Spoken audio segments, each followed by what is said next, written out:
Assalamualaikum warahmatullahi wabarakatuh. Saya berada di Pondok Kiai Jimat.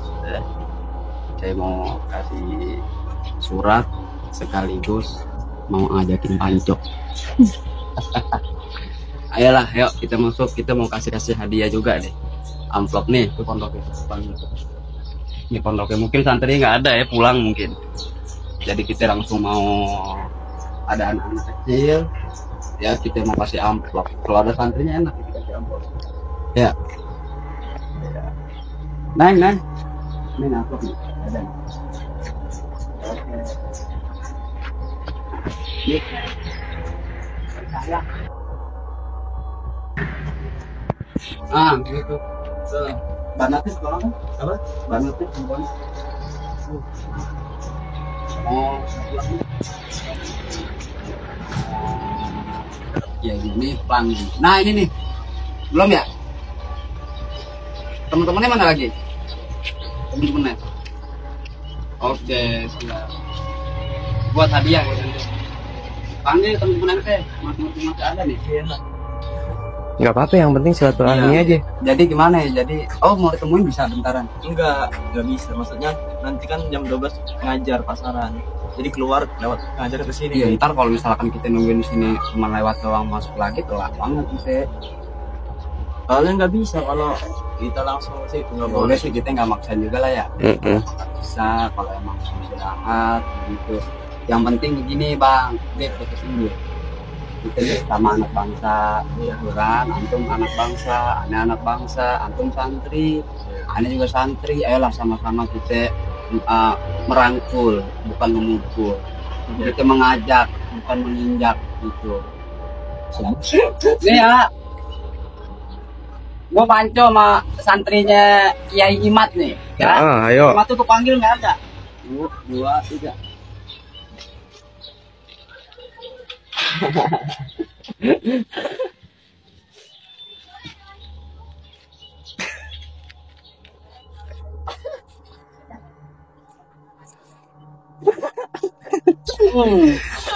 Mana gue ya?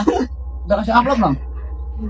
Nih santrinya Kiai Imat kalah sama gua, Panco. Ustadz sih ya. Bukan. Tawadu mungkin, kalahnya dah gitu ya. Nanti panggil ke sini mau nggak banyak. Hadiah ya. Siap. Oke. Ambil aja deh, kasih. Ya siap. Yang anak lainnya tuh sini. Ya. Walaupun nggak banyak, tapi besar deh. Coba lagi.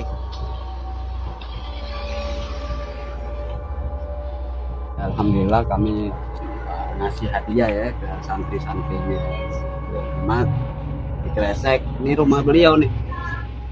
Di rumah beliau dan itu santrinya kita alhamdulillah udah bagiin amplop. Nanti tinggal nunggu Pak Kiainya keluar kita mau pancok.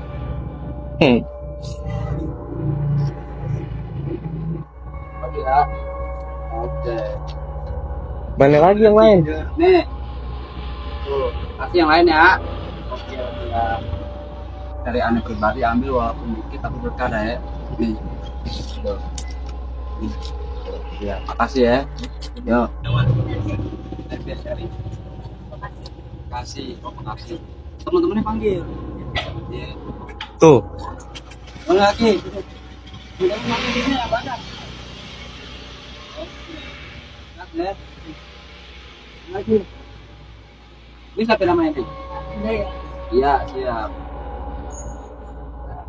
Coba ya, lihat tuh. Nah, tuh pondok itu. Ini nih. Ya, 3 orang. Betul nggak ya? Oke, siap. Oke.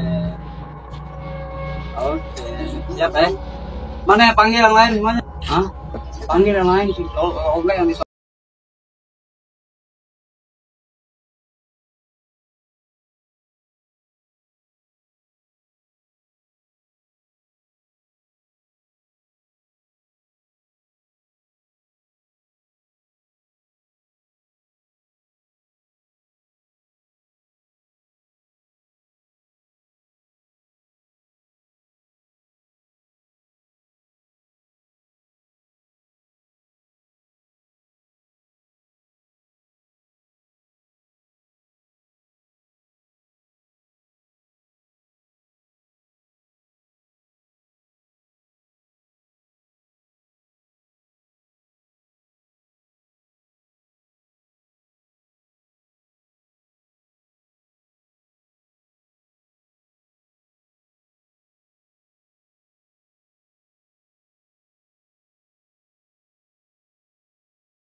Jadi begini teman-teman, Kiai Imad dan orang-orang yang saat ini mengawal tesis Kiai Imad itu justru senang ya, Tengku Qori atau Qori itu berbalik arah ke Mbak Alwi itu.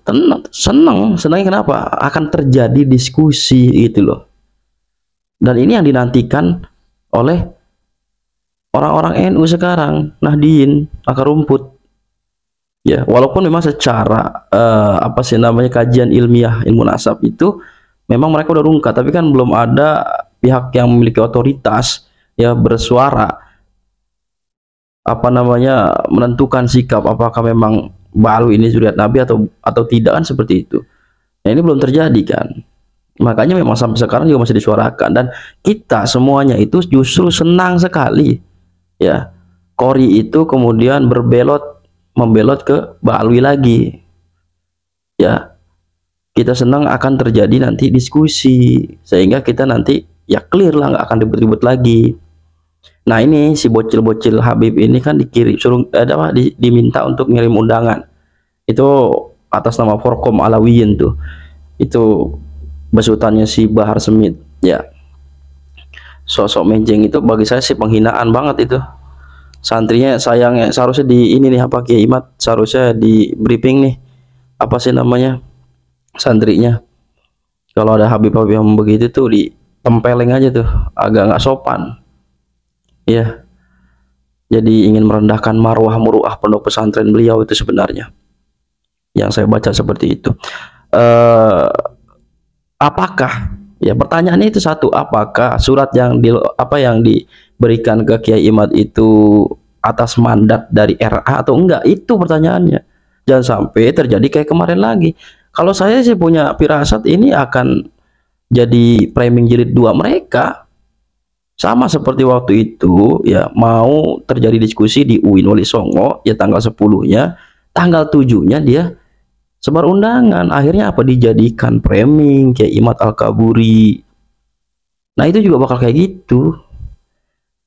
Kiai Imad udah tegaskan kemarin tuh ya, mau siap diskusi asal ya misalnya Qori yang akan menjadi jubirnya ya, jadi perwakilan RA itu ada surat resmi mandatnya dari RA ya. Nggak bisa ujung-ujung atas nama Qori, nggak ada pengaruhnya. Kenapa harus ada mandat dari Robitu Alawiyah ya? Karena Robitu Alawiyah mereka klaim kan, mereka ngaku sebagai nakobah ya, yang mengeluarkan sertifikat Habib itu keturunan Nabi. Jadi harus ada mandat secara institusional ya, secara kelembagaan. Nggak bisa atas nama perorangan. Waktu lagi debat di Banten kan kayak gitu juga sebenarnya, cuman nggak ada yang tahu kan di balik layar seperti apa, bahwa si Hanif Al-Atos, Gus Wapi, kemudian Gus Jazuli sebagai orang yang ada di pihak Kiai Imad sama Tengku Qori waktu itu kan tidak mewakili ya sama sekali Robitu Alawiyah. Gak ada kesepakatan di sana karena Topik Segaf nggak datang, Kiai Imad juga nggak datang, karena panitia sudah menggelar itu acara dengan sedemikian rapi ya, audiens sudah sangat antusias, ketimbang nggak jadi sama sekali ya kan. Dari dermawan juga udah menggelontorkan sumbangsihnya, akhirnya udah debat rame-ramean aja, tapi tidak sama sekali mewakili Robitu Alawiyah kayak gitu loh. Kalau nanti mandat langsung dari Robitu Alawiyah itu clear, apapun keputusannya nanti taslim semuanya tuh, harus seperti itu. Dan saya pikir ya Robitu Alawiyah juga emang udah tahu mereka nasabnya bakal bermasalah, ya nggak akan bisa seperti itu. Nah, ini nanti bakal jadi framing jilid ketiga. Lucu, nggak ngaruh, intinya nggak ngaruh ya, nggak ngaruh. Ini kibin bangga banget Tengku Qori berbelat ke sana. Inti kalau berani ayo debat ke Tengku Qori kalau berani lah. Kan gobloknya apa? Lalu yang Habib orang yang disuruh debat. Ini kan menandakan bahwa mereka memang tidak mampu gitu loh menghadirkan bukti itu ya. menghadirkan bukti atas klaimnya sebagai zuriat Nabi. Kayak gitu loh. Jadi Kiai Imad sudah tegaskan kemarin, siap. Yang penting diskusinya ya, siapapun nanti yang berbicara atas nama atau membela Habib itu, ya harus ada surat mandat resmi dari Robitul Alawiyah, dan lokasi juga di tempat yang netral ya, di tempat-tempat netral, contoh di kampus ya, di universitas-universitas. Itu bukan, ya itulah pokoknya ini udah mainan-mainan mereka, udah nggak bisa mampu menjawab tesis 12 pertanyaan Kiai Imad itu kan belum pernah dijawab, itu dijawab dengan 300 apa 600 jilid itu buku-buku kayak gitu, larinya juga kemana nggak jelas. Makanya baca, coba baca tesis Kiai Imad tuh, baca apa isinya tuh. Kalau orang baca sih yakin pasti elah. Emang yang saat ini percaya sama Kiai Imad itu orang-orang bukan NU, orang NU semua, dulu muhibin semua, tapi karena baca nggak ada tendensi apapun, pure untuk mencari kebenaran, akhirnya ya orang waras sih pasti nerima faktanya, bukan katanya seperti itu ya. Oke, sampai sini aja teman-teman ya, coba kita pikirin aja lah ya, pakai nalar ya. Mereka sekarang jurusnya cuman ya kayak gitu-gitu aja. Maka sebelum mereka mengakui ya secara institusional, kemudian dia mau setia kepada NKRI, kalau menurut Gus Fuad ya kita akan terus suarakan. Kawal ulama Nusantara, jaga persatuan NKRI, harga mati.